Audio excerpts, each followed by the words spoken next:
King of Gods. By Fast Food Restaurant, Kabanata 253. Baybayin. Ang mga mata ng batang babae na nakaasol ay naging matubig at tila labis na nakikiramay.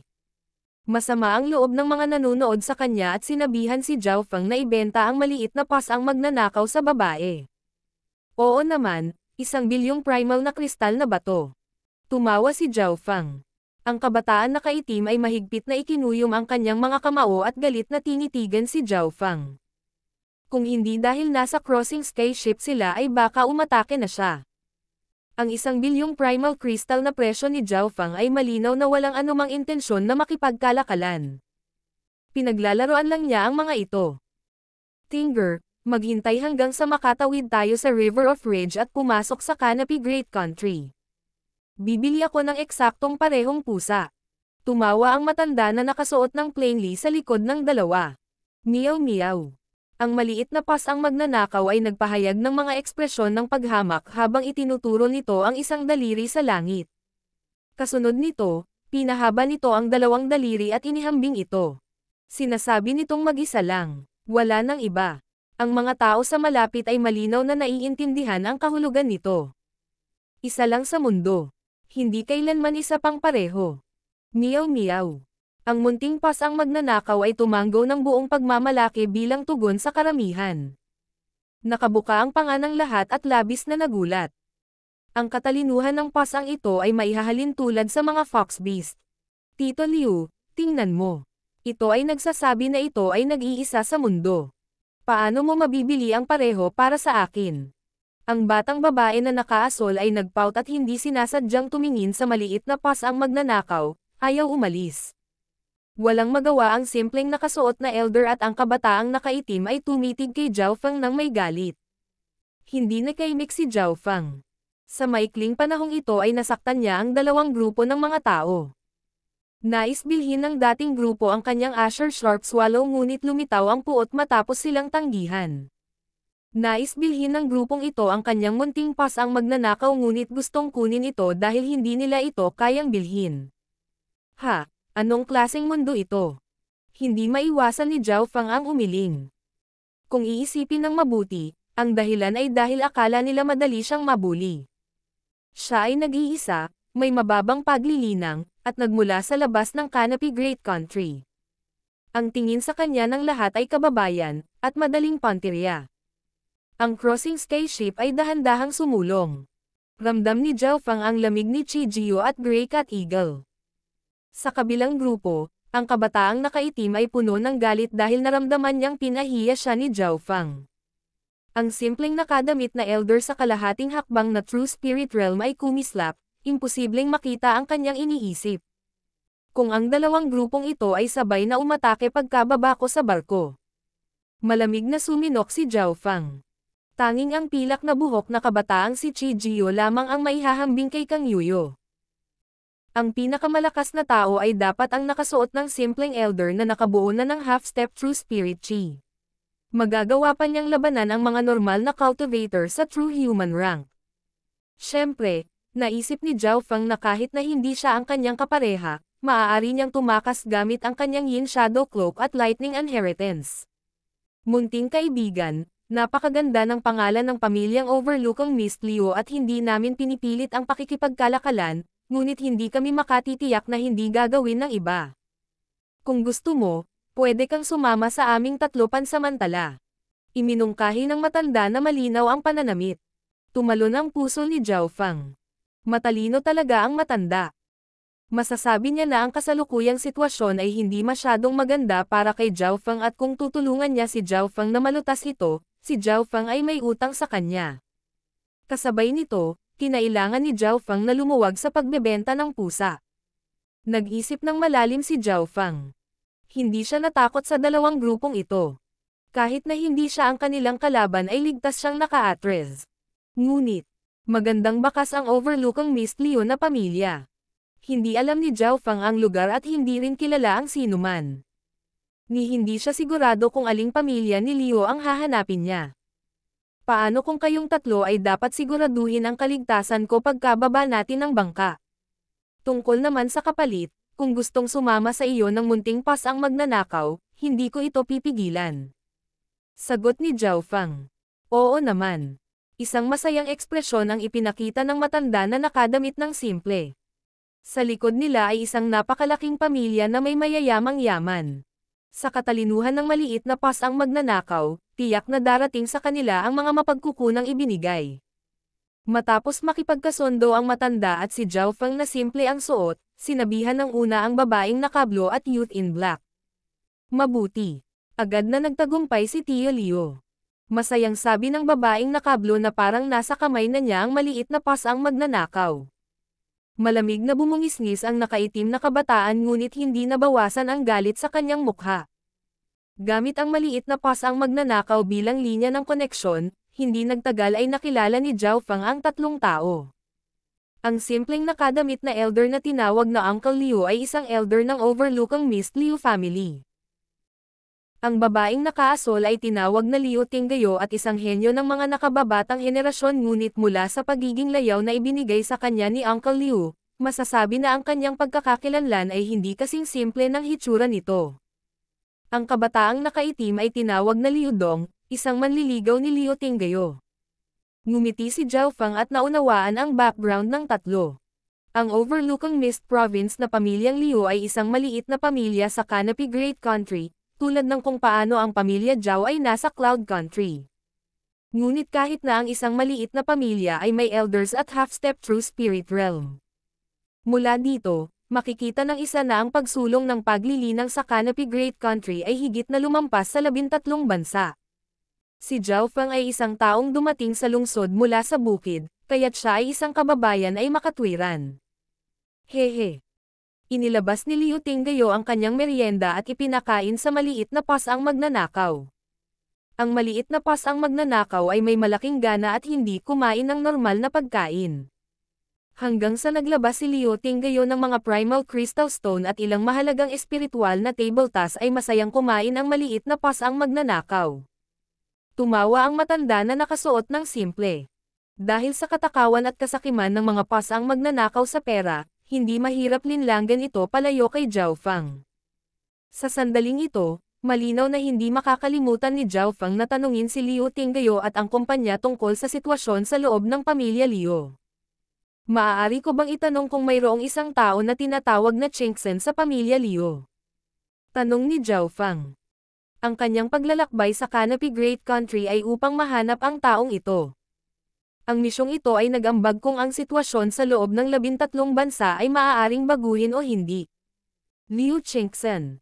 Sa pamilyang Liu lamang ng overlookang Mist Province, mayroong higit sa isang tao na tinatawag na Liu Chengsen. Umiling si Tio Liu. Napakaraming tao na may parehong pangalan sa malawak na lupaing ito. Tumigil sa pagsasalita si Zhao Feng. Bumalik sa pamilya Zhao, mayroong higit sa isang tao na may parehong tao sa kanya. Sa Canopy Great Country, ang pamilyang Liu ng 4 na dakilang pamilya ang aming pangunahing pamilya. Bukod sa kanila ay mayroong mga pamilya sa side at mga pamilya ng sangay. Sa pagkakaalam ko mayroong 7 pamilya sa side at ilang daang pamilya ng branch. Paliwanag ni Tio Liu. Hindi mapigilan ni Zhao Feng na i-click ang kanyang dila. Ang pamilyang Liu ay ang pangunahing pamilya at mayroong 7 pamilyang side sa ilalim nila. Sa ilalim ng mga pamilyang side ay mga pamilya ng sangay. Ang overlookang Mist Province na pamilyang Liu ay miyembro lamang ng mga pamilya ng branch. Matapos malaman ito, nanginginig ang puso ni Zhao Feng. Mahirap isipin kung gaano kalakas ang pamilya Liu. Ang overlookang Mist Province na pamilyang Liu ay malamang na walang karapatang makipag-ugnayan sa pangunahing pamilyang Liu. Dapat ko bang hanapin ang pangunahing pamilya, pamilya sa gilid o pamilya ng sangay? Sumakit ang ulo ni Zhao Feng. Ang pangalawang misyon ay magpadala siya ng liham. Akala niya ay magiging simple ngunit ang katotohanan ay lubhang komplikado. Mula sa kasalukuyang sitwasyon, ang pagkakataon na maging pangunahing pamilyang Liu ay hindi mataas, ngunit hindi imposible. Inaasahan ko na ito ay isang tao mula sa pamilyang side na may ilang kapangyarihan.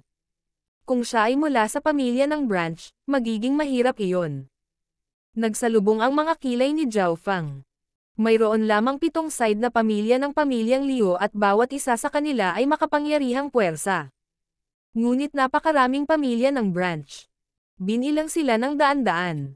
Hindi alam ni Zhao Feng na nang banggitin niya ang pangalang Liu Qingxin kay Uncle Liu, kumislap ang mga mata ng taong nakasuot ng gintong damit. Liu Qingxin. Maaaring ang taong iyon. Imposible. Hindi pwede. Dapat ay isang taong may parehong pangalan.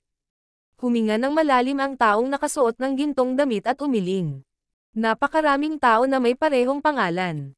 Napaisip ang taong nakasuot ng gintong damit. Ang crossing skyship ay sumulong. Mabilis na lumipas ang oras. Sa isang kisap mata ay lumipas na ang 7 hanggang 8 araw at sa wakas ay nakarating na sa dalampasigan ang crossing skyship. Ang baybayin sa tapat ng River of Rage ay kristal na bughaw. Ito ay tila isang tanawin mula sa isang likhang sining. Nalubog si Zhao Feng sa kanyang nakita. Nakakaakit, kaya ito ba ang mga banal na lupain ng paglilinang ng Canopy Great Country? Ang mga mata ni Liu Tinggayo ay kumislap ng maliwanag at ang kanyang mga kamao ay nakakuyom, namangha sa bahaging ito ng lupa. Ang timog ng River of Rage ay itinuring na tiwangwang at baog. Sa pagdaan lamang sa ilog ay tunay na nakapasok ang isa sa Canopy Great Country. Ang espiritual na mata ng Diyos ni Zhao Feng ay nakakuha ng hindi masusukat na kapangyarihan sa ilog ng galit. Tila kayang-kaya nitong punatin ang kontinente. Ang Heaven Earth Yuan Qi sa kabilang baybayin ay higit sa 10 beses na mas siksik kaysa sa 13 bansa. Ang River of Rage na ito ay naglalaman ng ilang kapangyarihan na maaaring makagambala sa pamamahagi ng Heaven Earth Yuan Qi sa Northern Continent. Huminga ng malalim si Zhao Feng, hindi masukat ang kapangyarihang iyon. Ang River of Rage ay isang napakahiwagang ilog.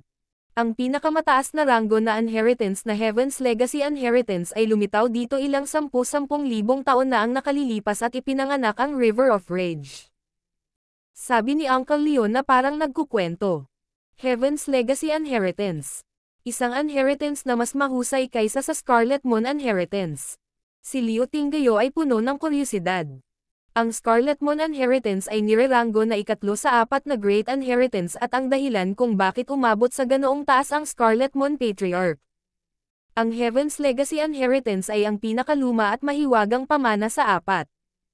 Ang rate ng hitsura nito ay napakababa at walang gaanong impormasyon ang nalalaman tungkol dito. Bahagyang ngumiti si Tio Liu. Kulang lang ang impormasyon tungkol sa Heaven's Legacy Inheritance. Walang nakakaalam kung ito ang pinakamalakas o hindi, ngunit tiyak na ito ang pinakamatanda at pinakamisteryoso. Kumbaga, sa tuwing lalabas ang Heaven's Legacy Inheritance, magbabago ang sitwasyon ng kontinente. Ngunit ang inheritance na ito ay matagal nang hindi nagpapakita. Biglang sinabi ng maharlikang nakadamit na ginto na tahimik. Ito ay mga alingaw-ngaw lamang. Walang sino man ang kukuha nito bilang totoo. Hindi nagtagal ay nakarating sa dalampasigan ang crossing skyship. Lahat ay umalis sa crossing skyship. Ang pinakamabilis na tao ay malinaw na ang taong nakasuot ng ginto. Sa isang iglap, nawala na siya sa ulap. Brat na may asol na buhok. Sigurado ka bang hindi mo ibebenta ang Asher Sharp Swallow? Nilapitan ng Grey Middle-Aged Grey Cat Eagle si Zhao Feng kasama ang 2 katulong sa likod niya. Sa kabilang banda, ang pilak na buhok na si Chi Jiu ay may malamig na mapanuksong ngiti sa kanyang mga labi. King of Gods, Kabanata 254. Tama, Beast Tamer ako. Hiniling ni Grey Cat Eagle ang 2 katulong na parehong nakarating sa 7th Sky na samahan siya at sila ay nasa Shuzishan o Aoyut Ian tier. Si Chi Jiu ay tila nag-iisa at nakatayo sa kabilang panig habang siya ay malamig na ngumiti. May iilan ding mga nakatayo sa gilid na kumikinang ang mga mata. Sa puntong ito ng oras, ang kapaligiran ay sobrang tense. Ang buong kaganapang ito ay dulot ng brat na may asher na buhok na nagmula sa labas ng Canopy Great Country. Ang kawawang brat sa kanayunan ay may mahalagang lumilipad na hayop at isang matalinong alagang pusa na naging sanhi ng pag-iisip ng iba na nakawin ito. Inakala ng lahat na ang taong ito ay walang background at mababang cultivation, kaya siya ay isang magandang target. Hindi nagsalita si Zhao Feng ngunit ngumiti kay Uncle Liu. Ayon sa kanilang kasunduan bago ang tatlo mula sa pamilya Liu ay kailangang matiyak ang kanyang kaligtasan. Nais ni Uncle Leo na gumamit ng malalambot na pamamaraan upang matulungan si Liu Tinggayo na makuha ang maliit na pasang magnanakaw at ito ay isang perpektong pagkakataon para sa kanya na magkaroon ng utang si Zhao Feng sa kanya ngayon. Lahat, itong munting kaibigan dito ay bisita ng aming overlookang Miss Liu family. Sana bigyan ako ng mukha ng lahat. Tiningnan ni Uncle Leo ang karamihan at inilabas ang kanyang kalahating hakbang na True Spirit Realm Aura. Para siyang bundok na walang kapantay. Sa Canopy Great Country, mayroong isang pamamaraan na maaaring magpapahintulot sa True Force na dahan-daang magbago sa chi ng kalahating hakbang na True Spirit at maging mas katulad ng chi ng True Spirit. Ang mas mataas na porsyento ng chi ng kalahating hakbang na True Spirit na na-convert, mas malakas ang isa.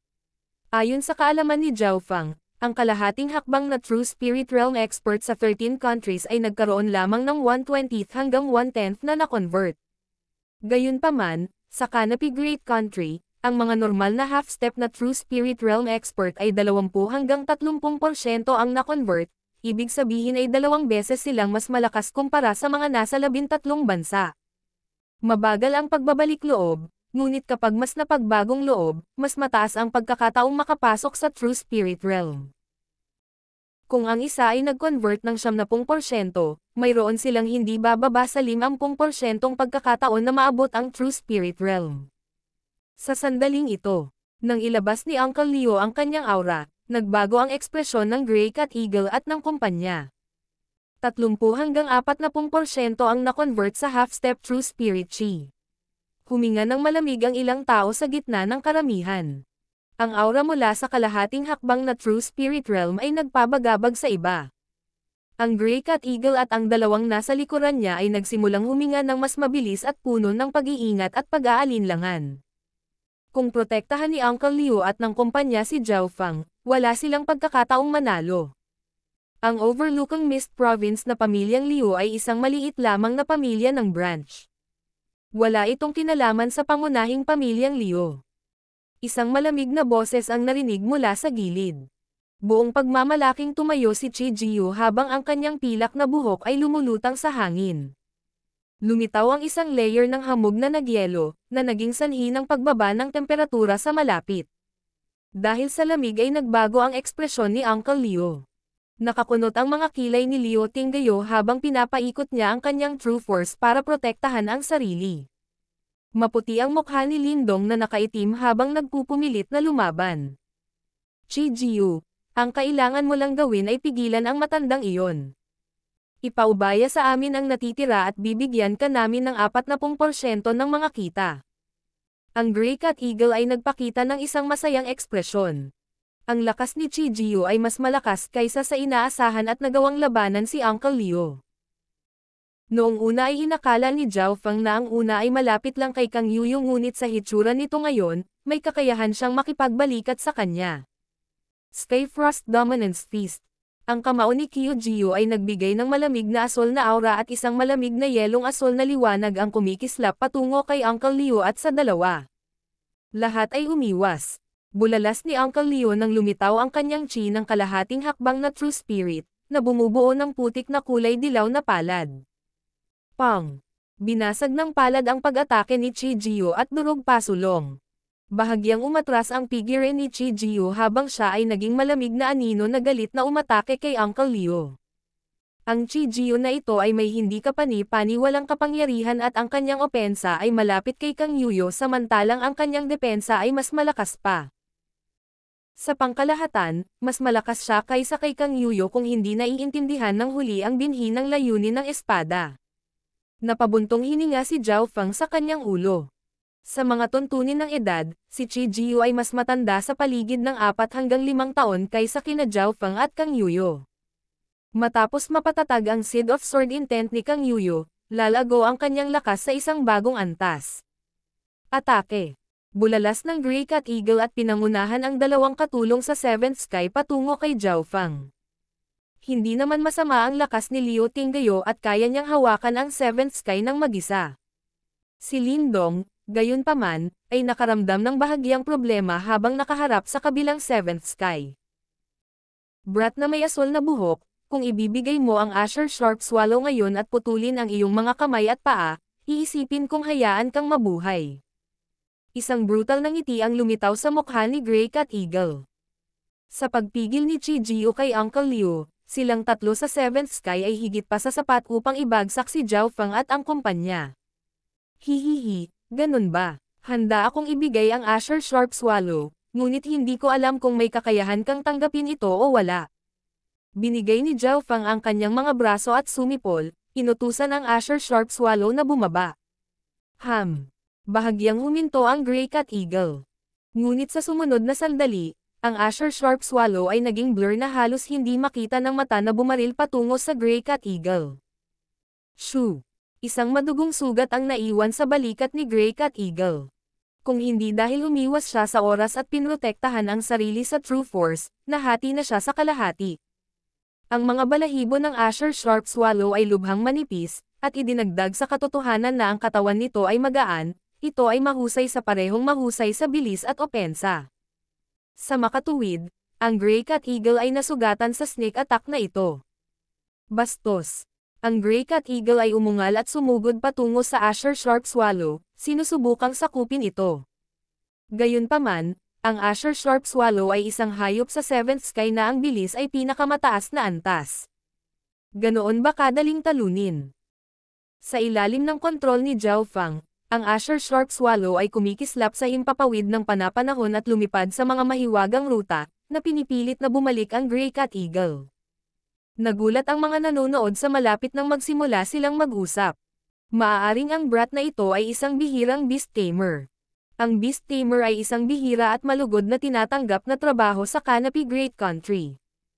Sa sandaling ito, si Zhao Feng ang pinakaligtas sa lote. Ang kailangan lang niyang gawin ay gamitin ang kanyang mental energy para kontrolin ang Asher Sharp Swallow. Ang bilis at opensa ng Asher Sharp Swallow ay perpekto. Ang kahinaan lamang ay depensa ngunit nasa ilalim ng aking kontrol. Isang ngiti ang gumuhit sa mga labi ni Zhao Feng. Nakikita ng kanyang God Spiritual Eye ang mga depekto ng Grey Cat Eagle, kaya't binibigyan ng kalamangan ang Asher Sharp Swallow. Sa kabila, magkasamang nag-away sina Uncle Liu at Chijio at ang una ay nag-scan kay Liu Tinggayo at kasama. Sa totoo lang, medyo nagpigil siya para bigyan ng pagkakataon sina Liu Tinggayo at Lindong para sa tunay na karanasan sa labanan. Hindi nabigo si Liu Tinggayo. Siya ay matalino at may mahusay na lakas sa pakikipaglaban, madali niyang nalabanan ang isang tao sa Seventh Sky at kahit na makakuha ng bahagyang mas mataas na kamay. Para naman kay Lindong na nasa stalemate, halos hindi niya malabanan ang Seventh Sky ngunit hindi ito itinuturing na masama. Gayunpaman, ang pinaka hindi niya inaasahan ay si Zhao Feng. Ang may asol na kabataang ito na nagmula sa labas ng mga rehiyon ay maaaring gamitin ang kanyang lumilipad na hayop ng mag-isa upang sugpuin ang Grey Cat Eagle. Pagkatapos ng lahat, maliban sa Chijio, ang lakas ni Grey Cat Eagle ang pinakamalakas. Ito ay mental energy. Gumagamit siya ng lihim na pamamaraan para kontrolin ang Asher Sharp Swallow. Maaaring ito ay Beast Tamer talaga siya. Naramdaman ni Uncle Liu ang alon ng mental energy mula kay Zhao Feng. Ang Beast Tamer ay isang bihirang trabaho na maaaring gawing alagang hayop ang mga mabangis na hayop. Ang mga may pambihirang mental na enerhiya ay may malaking kalamangan sa landas na ito. At sa katotohanan, maraming pagkakataon si Zhao Feng kung saan makokontrol niya ang Asher Sharp Swallow para tapusin ang laban, ngunit gusto niyang maunawaan ang lakas ng pamilya Liu. Meow meow. Ang maliit na paws ang magnanakaw ay umupo sa kanyang balikat at iwinagayway ang mga paa nito, na nagpapasaya sa kanila. Si Zhao Feng ay tumango at ngumiti ng maamo, halos pumalakpak. Ang eksenang ito ay naging sanhi ng halos sumabog ang Grey Cat Eagle at ang kumpanya sa galit. Natulala si Tio Liu, tila nanonood lang ng palabas ang pusa at tao.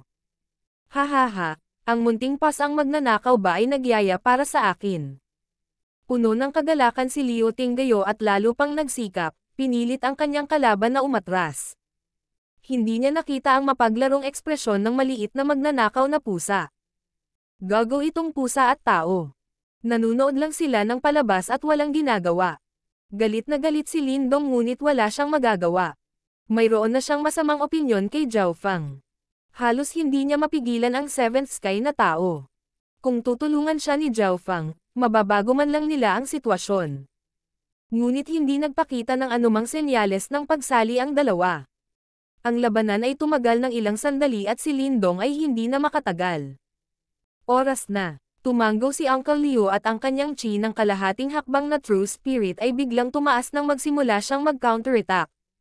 Kung tutuusin, siya ay isang elder ng pamilya at 30 hanggang 40% ng kanyang True Force ay na-convert sa kalahating hakbang na True Spirit Chi. Agad niyang itinulak pabalik si Chi Jio at nang ibabaw. Gayunpaman, mas malakas si Chi Jio kaysa sa kanyang inaasahan at isang layer ng ice armor ang lumitaw sa kanyang katawan. At saka, lumakas ang bloodline power mula sa Chi Jio at ang kalapit na lugar ay naging yelo. Gago, itong Chi Jio ay may bloodline power. Natigilan si Tio Leo. Hindi maganda ang sitwasyon ngayon. Noong una ay naisip niya na madali niyang kontrolin ang sitwasyon ngunit hindi niya inaasahan na magiging napakagulo ni Chi Jio. Sa oras na ito, tumanggo si Zhao Fang. Hihihi, munting pas ang magnanakaw, oras na para sumikat ka. Meow meow. Ang munting pas ang magnanakaw ay umiling sa ayaw. Bago pa ito makapag-react ay dinampot ito ni Zhao Fang sa pamamagitan ng kanyang mga tenga at inihagis patungo sa Grey Cat Eagle. Ano? Ang Grey Cat Eagle ay nakikipaglaban sa Asher Sharp Swallow at nakita niya na ang maliit na pas ang magnanakaw ay ibinabato patungo sa kanya na parang bola. Isang malamig na liwanag ang sumilay sa kanyang mga mata habang siya ay tumutusok patungo sa maliit na pas ang magnanakaw. Shua! Ang munting pas ang magnanakaw ay biglang nawala sa kanyang paningin. Bago pa siya makapag-react ay isang pas ang paa ang tumama sa kanyang lalamunan. Plop! Bamuka ang lalamunan ng Grey Cat Eagle at bumuhos ang dugo sa lupa. Meow meow! Muling lumitaw ang munting pas ang magnanakaw. Marunong maging invisible ang pasang ito. Ang pasang ito ay sobrang tuso. Pinatay nito ang Grey Cat Eagle sa isang galaw. Nagbago ang ekspresyon ng mga nanonood sa malapit. Ang munting pasang magnanakaw ay halatang hindi isang normal na alagang hayop. Matapos mapatay ang Grey Cat Eagle, naging isang panig ang labanan. Tumingin ng malalim si Chi Jio kay Zhao Fang bago umalis. Bumantong hininga si Tio Leo at pinunasan ang malamig na pawis. Halos hindi niya makontrol ang sitwasyon noon. Hindi nagtagal ay lumingon ang kanyang mga mata kay Zhao Fang at maingat na sinabi. Maaari ko bang tanungin ang munting kaibigang ito, ikaw ba ay isang bihirang beast tamer? Beast tamer. Naramdaman ni Zhao Fang ang inaasahan at paggalang sa mga mata ni Uncle Leo. Oo. Tama iyan. Beast tamer ako. Umikot ang pag-iisip ni Zhao Fang habang tinatango niya ang kanyang ulo. King of Gods, Kabanata 255. Flooding Lake City. Tama iyan. Beast tamer ako. Casual na sagot ni Zhao Fang habang walang kahihiyang kinuha niya ang titulong ito. Si Uncle Leo at ang kasalukuyang karamihan ay naniwala na sa 80 hanggang 90% lawak na siya ay isang beast tamer. Kung tutuusin, nakita nilang personal na kinokontrol ni Zhao Fang ang Asher Sharp Swallow at pinigilan ang Grey Cat Eagle na nasa 7th Sky. Bumangon ang hinala sa loob ng kabataan na nakaitim, si Lindong. Biglang naging kagalang-galang na beast tamer ang batang ito sa kanayunan. Masyadong hindi kapanipaniwala iyon. Napakalaki ng Canopy Great Country at sa gayon, kailangan ang malaking bilang ng lumilipad na hayop. Gaano man kabilis ang isang tao, kahit na ang isang eksperto sa True Spirit Realm ay mapapagod pagkatapos ng isang paglalakbay na umaabot ng 10,000 milya ang haba, sa makatuwid, ang bawat eksperto ay may lumilipad na alagang hayop. Ang taong nakasuot ng gininto ang tao noon ay mayroong 4-wing flying cloud leopard na maaaring magamit sa pakikipaglaban at paglalakbay. Gaano nga ba kapagod at pagka-depress ang maglakad ng 10,000 milya?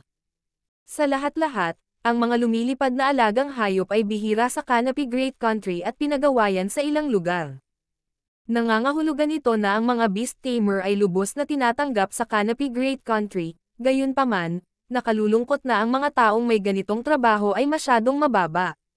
Mas kaunti pa kaysa sa mga array creator at filmmaker. Kaya naman, nang kumpirmahin ni Zhao Fang na siya ay isang beast tamer, ang mga mata ni Uncle Leo ay kumikinang sa pananabik. Kaya beast tamer ka talaga. Hindi nakakagulat na mayroon kang isang matalino at kaibig-ibig na alagang hayop. Ang pares ng kumikinang na mga mata ni Liu Tinggayo ay humahanga kay Zhao Fang. Sa kanilang tatlo, ang ekspresyon lang ni Lindong ang madilim at kainahinala. Sa isang normal na sitwasyon, maniniwala rin siya, ngunit dahil sa hindi niya gusto kay Zhao Fang, hindi niya matanggap ang realidad na ito. Tito Liu, Sister Ting, hindi pa ako nakarinig ng ganyang batang beast tamer. Tanong ni Lindong sa paraang laban kay Zhao Fang. Dongger, huwag kang maging walang galang. Pinagalitan ni Uncle Leo at pinutol si Lindong sa gitna ng kanyang pangungusap. Ang maliliit na pamilya ay walang beast tamer at napakahirap hanapin. Halimbawa, ang pamilyang Liu sa Overlooking Mist ay may ilang baguhan na beast tamer na nag-aalaga ng pagkain at pagpapagaling ng kanilang mga alagang hayop, ngunit napakahirap para sa kanila na paamuin ang mga yaw beast. Ang pamilyang Liu sa Overlooking Mist ay minsan ay nagkaroon ng profesional na beast tamer ngunit hindi siya nagtagal at hindi nagtagal ay kinuha siya ng ibang mga pamilya. Hindi ko kailangan patunayan ang aking pagkakakilanlan sa sinuman. Tumingin si Zhao Fang kay Lindong, puno ng kumpiyansa ang kanyang mga salita. Meow meow. Ang munting pas ang magnanakaw ay tumanggo sa gilid at iwinagayway ang mga paa nito, na parang sinasabing tama ang may-ari nito. Nang makita ito, mas naniwala sina Tio Liu at Liu Tinggayo. Bahagyang naghinala pa si Lindong ngunit hindi siya nang ahas na sumagot. Kung si Zhao Fang ay hindi isang beast tamer, paano siya magkakaroon ng Asher Sharp Swallow sa kanyang maliit na Sixth Sky cultivation? Beast tamer brother, may bisa pa ba ang deal natin dati? Sumilay sa mga mata ni Liu Tinggayo ang pagiging palihim. Napangiti si Tio Liu. Ayon sa kasunduan noon kung pipiliin ng maliit na pas ang magnanakaw na sumama sa amin, hindi mo ito pipigilan. Siyempre may bisa pa rin ang deal natin. Ngunit hindi madaling kunin ang isang alagang hayop mula sa isang beast tamer. Bahagyang ngumiti si Zhao Fang. Meow meow. Ang munting pas ang magnanakaw ay sumuntok sa balikat ni Zhao Fang habang ikinakaway nito ang buntot, tinatanggihan ang mga alok ni Liu Tinggayo na may pagmamalaki. Ang resultang ito ay hindi nagulat kay Uncle Leo. Kung ang maliit na pas ang magnanakaw ay madaling maalis mula kay Zhao Fang, kung gayon ang huli ay masisira ang titulo ng beast tamer. Bumantong hininga si Tio Liu at iminungkahi. Paano ito? Bigyan si Tinger ng 100 araw. At saka, isa kang beast tamer. Sa palagay ko ay hindi ka gagamit ng iba pang mga pamamaraan sa prosesong ito. Siyempre hindi ko gagawin, ngunit 100 araw na oras. Sinadya ni Zhao Fang na mag-alinlangan.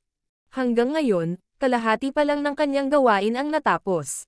Hihihi, hindi ba nakakahanap ang little friend ng babae ng pamilya Liu? Ang aming destinasyon ay isa sa 7 pamilya sa side, ang pamilyang Liu ng Flooding Lake City. Tumawa si Tio Liu at sinabi, Flooding Lake City Liu family. Tumalon ang puso ni Zhao Fang. Sa wakas ay nakatagpo na siya ng pagkakataong makatagpo ang mas matataas na echelon ng pamilya Liu. Ang pamilyang Liu sa Flooding Lake City ay isang malakas na puwersa. Pagdating namin doon, magiging mas madali para sa munting kaibigan na mahanap ang taong iyon. Sa pagkakaalam ko, ang pamilyang Liu ng Flooding Lake City ay may mas kumpletong family tree na magpapadali para sa iyo na mahanap ang taong iyon. Nagpatuloy si Uncle Leo nang makita niyang bahagyang naantig si Zhao Fang. Alam na ni Uncle Leo na may hinahanap si Zhao Fang sa crossing skyship. Siyempre, tumanggo si Zhao Fang. Mahusay. Hindi napigilan ni Liu Tinggayo na tumalon sa tuwa at nagsimulang makipaglaro sa maliit na pas ang magnanakaw. Nagpakawala ng hininga si Tio Liu. Kung makakagawa siya ng relasyon sa isang beast tamer na may potensyal, magiging maganda ito para sa pamilyang Liu ng Overlooking Mist. Hindi nila namalayan na habang si Zhao Fang at ang maliit na pas ang magnanakaw ay nakatingin sa isa't isa, makikita sa kanilang mga mata ang pagiging saplada. Mula sa sandaling kinuha ni Zhao Fang ang titulong beast tamer, gusto niyang gamitin ang pagkakakilanlang ito para pumunta sa landas ni Uncle Leo at ng iba pa. Ang higit na nagpapala kay Zhao Fang ay nagkaroon siya ng pagkakataong makapasok sa isa sa 7 pamilyang side ng pamilya Leo. Ito ay isang napakalaking tulong para sa kanya upang mahanap ang tao.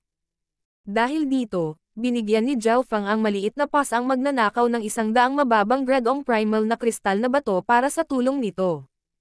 Kung hindi dahil sa maliit na pas ang magnanakaw, malamang na hindi makakaharap ni Zhao Feng ang pamilya Liu ng ganoon kadali, ang pakikipag-ugnayan sa kanila ay magdudulot lamang ng mga hinala. Kasabay nito, nagreklamo si Zhao Feng sa kanyang puso. Master, ang impormasyong ibinigay mo sa akin ay napakaliit. Mayroong ilang daang pamilya na may pangalang Liu at mayroon ding hindi mabilang na mga tao na nagngangalang Liu Chengxen. Sa totoo lang, maling sinisi ni Zhao Feng ang First Elder. Si First Elder ay hindi pa nakapunta sa Canopy Great Country at hindi man lang alam ang maraming personal na impormasyon tungkol sa taong iyon. Matagal na ring nangyari ang relasyon nila. Ang tunay na layunin ng First Elder ay iligtas si Zhao Feng at igaransya ang kanyang kaligtasan. Ang una ay walang masyadong pag-asa sa sitwasyon sa loob ng 13 bansa. Matapos tumawid sa River of Rage, opisyal na nagsama sina Zhao Feng at Uncle Liu at ang dalawang kasama. Bagamat si Tio Liu ay isang elder ng isang pamilyang branch, hindi pa siya tumawid ng River of Rage ng maraming beses. Tuwing ika-5 taon, ang Overlookang Mist Province na pamilyang Liu ay magre-rekomenda ng isang henyo o dalawa sa pamilyang side. Hindi itinago ni Tio Liu ang proseso. Nagpakita si Zhao Feng ng hitsura ng pangunawa. Ang mga rekomendasyon na ito ay tulad ng nakuha niya sa Greenleaf Village. Noon, siya at si Zhao Zhu ay inirekomenda sa pamilya Zhao ng Sunfeather City ngunit iba't ibang landas ang kanilang tinahak. Sina Liu Tinggayo at Lindong ay parehong inirerekomenda sa mas mataas na antas. Gaano sila kapareho ni Zhao Feng? Bukod pa rito, masasabi ni Zhao Feng na ang talento ni Liu Tinggayo ay mas mataas kaysa kay Lindong, ibig sabihin, ang buhay ng dalawa ay lubos na mag-iiba kahit na ang talento ni Lindong ay hindi masama, ito ay maihahambing lamang kay Yanggan. Bahagyang sinampal ni Uncle Liu ang kanyang espiritual na pet bag at lumitaw ang isang malaking agila, na ang lapad ng pakpak ay halos 10 yarda. Walang espiritual na pet bag si Zhao Feng, kaya may inggit lang siya. Umakyat ka. Hinaplos ni Tio Liu ang agila at pinatuloy ang grupo. Sa mga tuntunin ng paglilinang, ang berdeng agila na ito ay umabot sa 7th sky, ngunit sa mga tuntunin ng bilis at pambihira, ito ay hindi kasing ganda ng Azure Sharp Swallow ni Zhao Feng. Gayunpaman, ang laki ng katawan nito ay mas mahusay at sa makatuwid ay maaaring magdala ng mas maraming tao. Kaugnay nito, nagkaroon ito ng kalamangan sa Azure Sharp Swallow. Ang pamilyang Liu sa Flooding Lake City ay hindi masyadong malayo sa River of Rage. Ang distansya ay halos kalahati ng Cloud Country. Habang nasa daan, ang mga rumaragasang batis at kabundukan ay naging dahilan ng paglaki ng mga mata ni Zhao Feng. Ang Heaven Earth Yuan Chi dito ay mas siksik kumpara sa mortal na mundo, isa sa 10 tao ay nasa Ascended Realm na.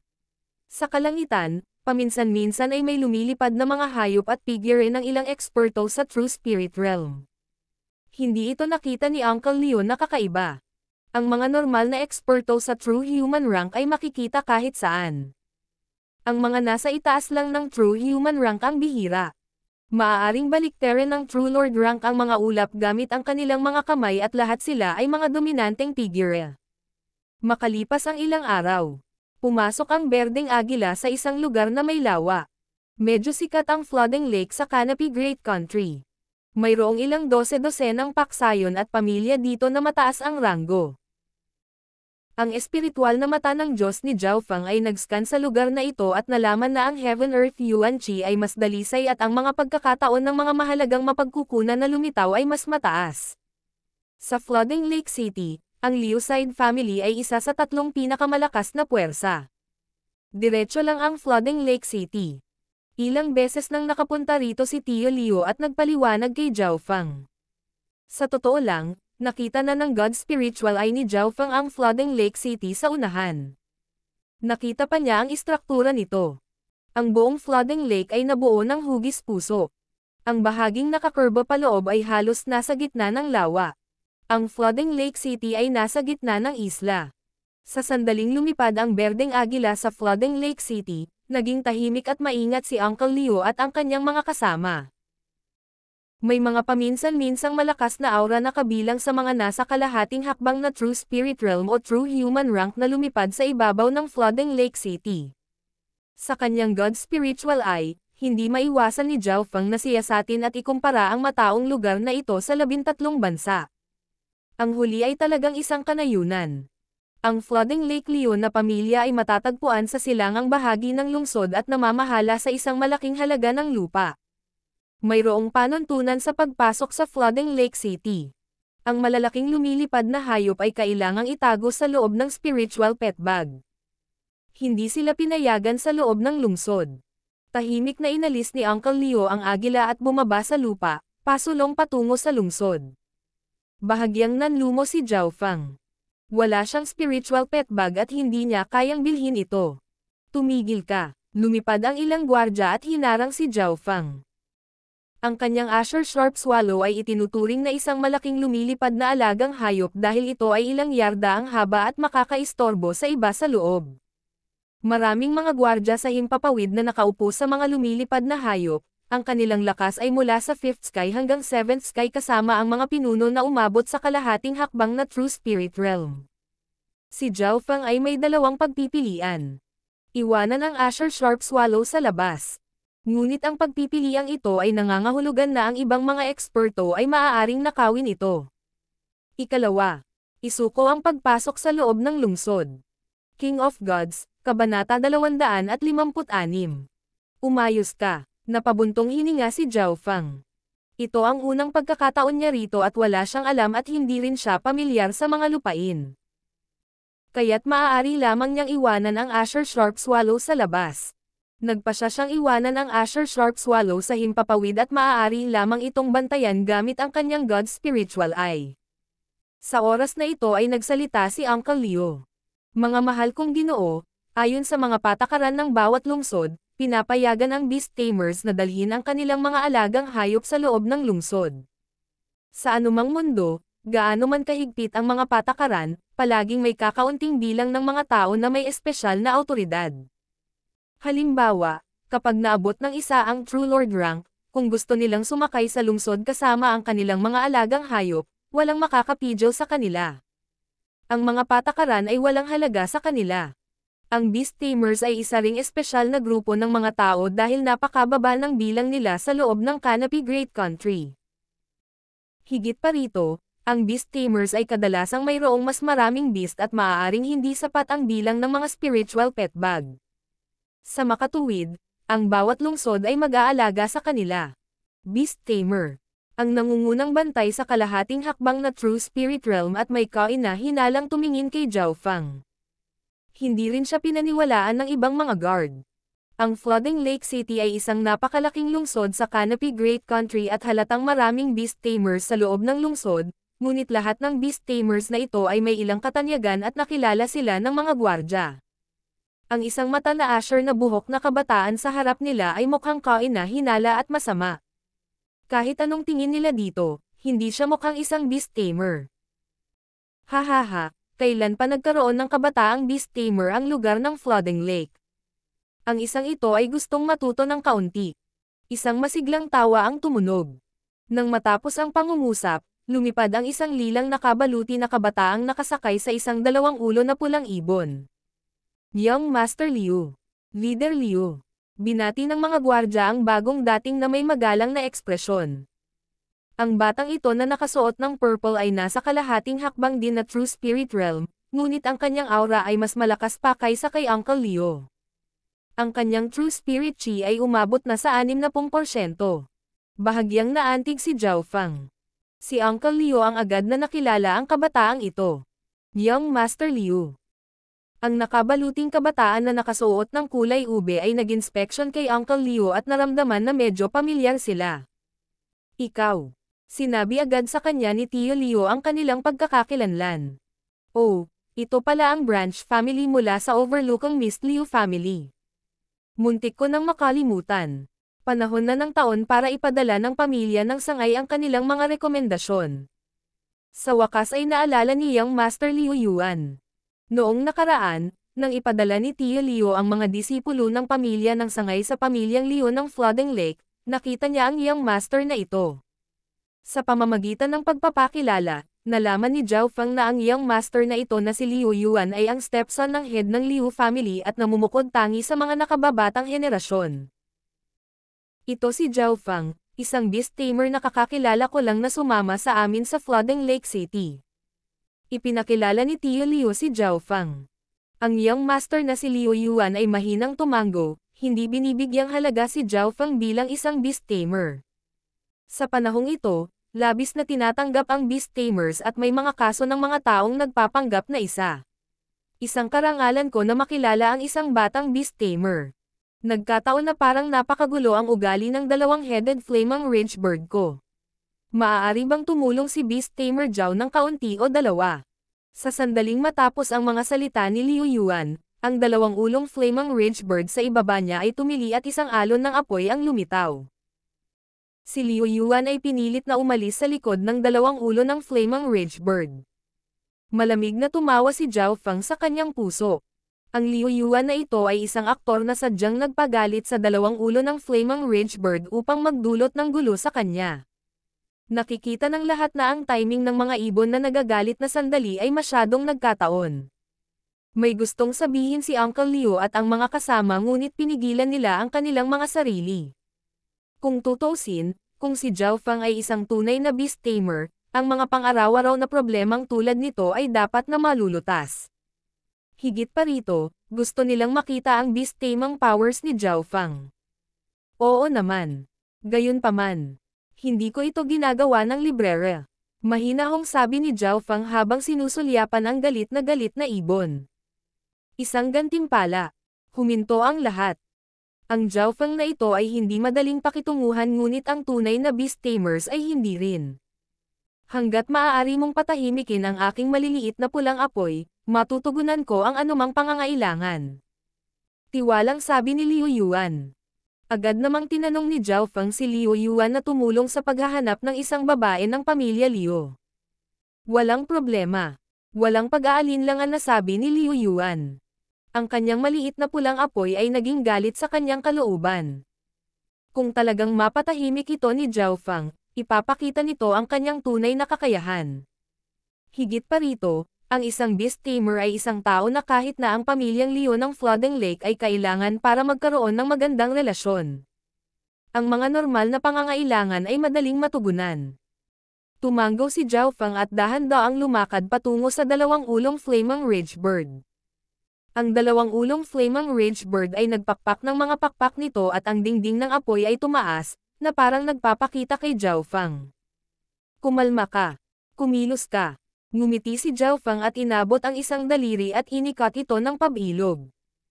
Kasabay nito ay dahan-dahan siyang naglakad patungo sa dalawang ulong flaming ridge bird. Meow meow.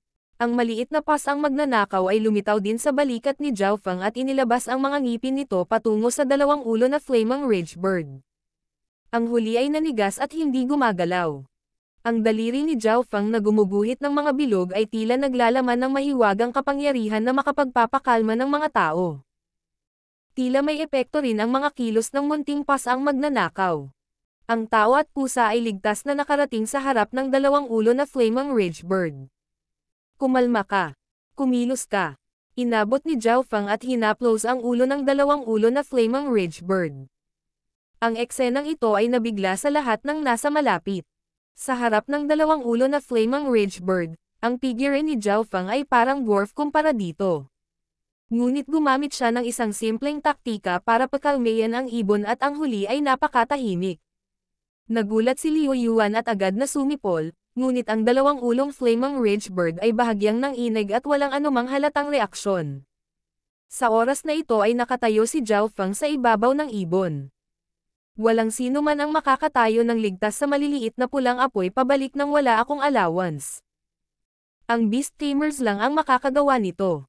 Nang si Zhao Feng at ang maliit na magnanakaw na pusa ay parehong tumayo sa dalawang ulo ng flaming ridge bird na si Liu Yuan ay natagpuan na ang kanyang maliit na pulang apoy ay nanginginig. Meow. Meow. Ang munting pasang magnanakaw ay kinopya ang aksyon ni Zhao Feng, tinatapik ang paa nito sa ulo ng maliit na pulang apoy, na parang sinasabing, "Umayos ka." Si Liu Yuan, si Uncle Leo at ang kasama ay lahat ay may maliwanag na ekspresyon. Ito ay lalo na para kay Liu Yuan habang kumikibot ang kanyang mukha. Ang kanyang maliit na pulang apoy ay may maapoy na init ng ulo at hindi kailanman napahiya ng ganito. Ang munting pasang iyon ay naglakas loob na maglaro ng maliliit na pulang apoy. Bagamat bahagyang nagalit si Liu Yuan ay magalang pa rin siya.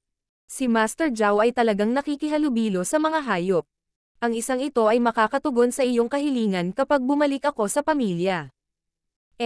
Bahagyang tumango si Zhao Feng na parang isang tunay na beast tamer. Kung gaano siya kumilos sa ganitong paraan, mas kailangang mag-ingat si Liu Yuan at ang iba pa. Ang isang beast tamer ay hindi madaling mahanap kahit para sa Flooding Lake Liu family. Pagkatapos, sa pangunguna ni Liu Yuan, lahat ay dumaan ng maayos at walang pumihil kay Zhao Feng na kunin ang kanyang Azure Sharp Swallow. Kapag nakilala ang kanyang titulong beast tamer, magagamit niya ang pribilehiyong ito. Hindi lamang makokontrol ng beast tamers ang kanilang sariling mga alagang hayop, maging ang mga alagang hayop ng iba pang malapit ay magiging kakaibang tahimik.